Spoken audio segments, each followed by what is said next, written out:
How can I work? This place is such a mess. How often have we thought that?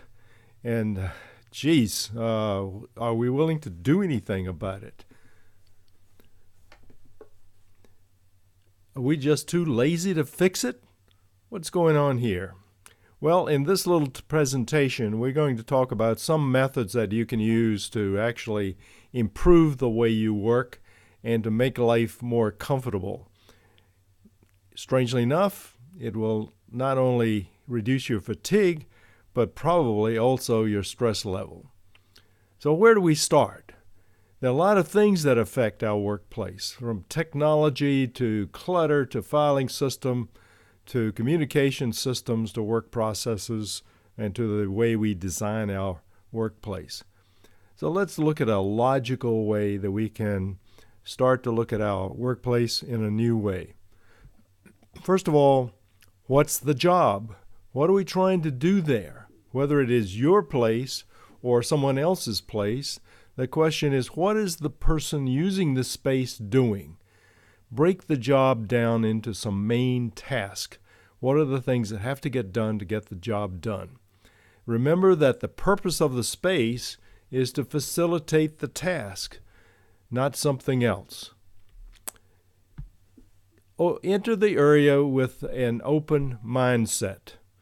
Some psychologists might call this mindfulness. Open up your mindfulness powers. Step back and take an unbiased look as to what is going on. Observe, take notes, raise questions. What's going on here, and what are the obstacles that the person might have to getting a job well done smoothly in this place?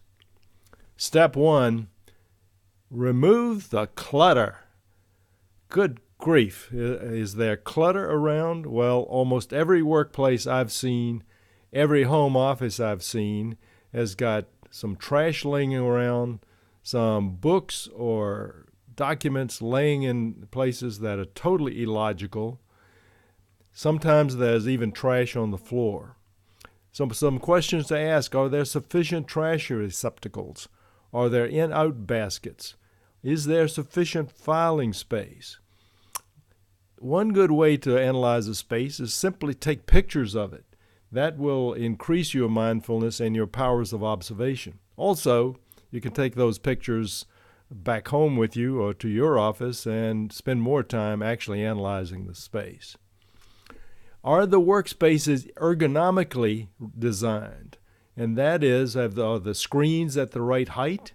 The center of the screen should be about 30 degrees below eye level for the person working at that site.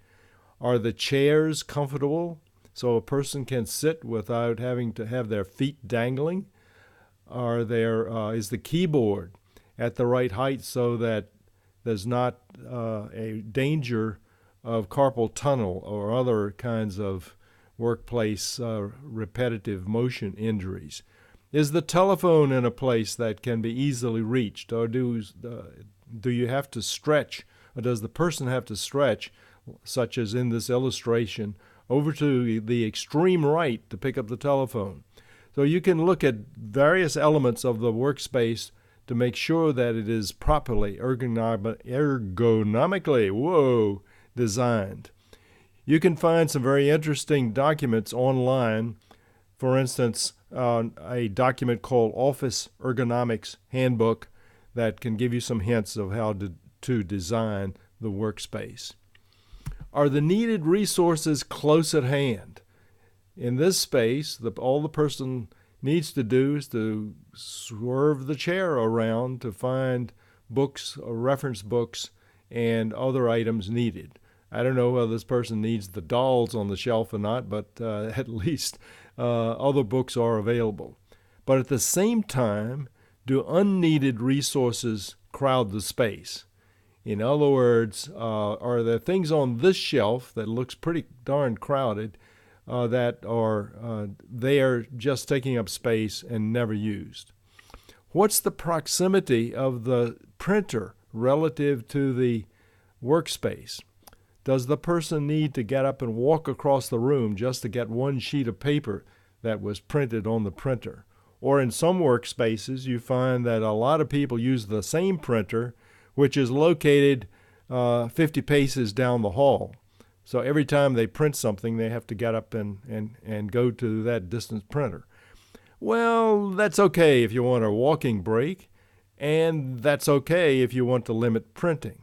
But if you want an efficient printer close by, then find a way to get that.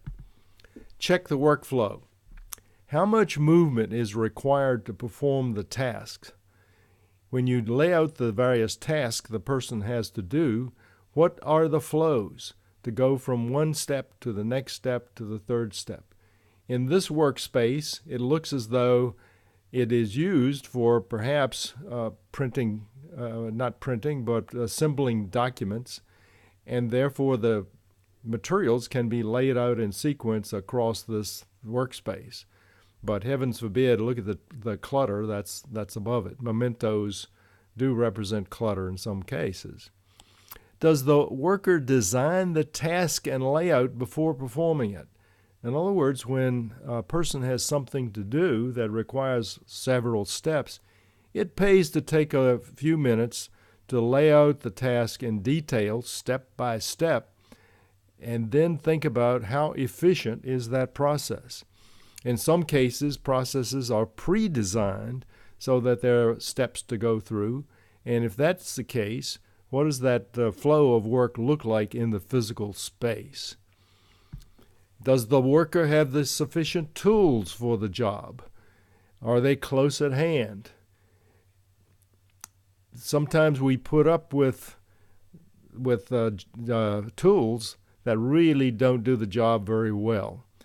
So it pays to look at the various steps of each task and see what it takes to do the job and make sure they're close at hand.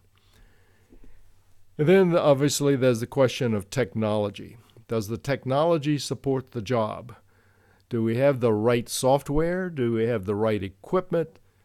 Are there elements of the equipment that are designed for somebody else, perhaps in the administrative area or some other place? Or does that technology really support the person doing the job? Again, another tool, but do we have the right tools?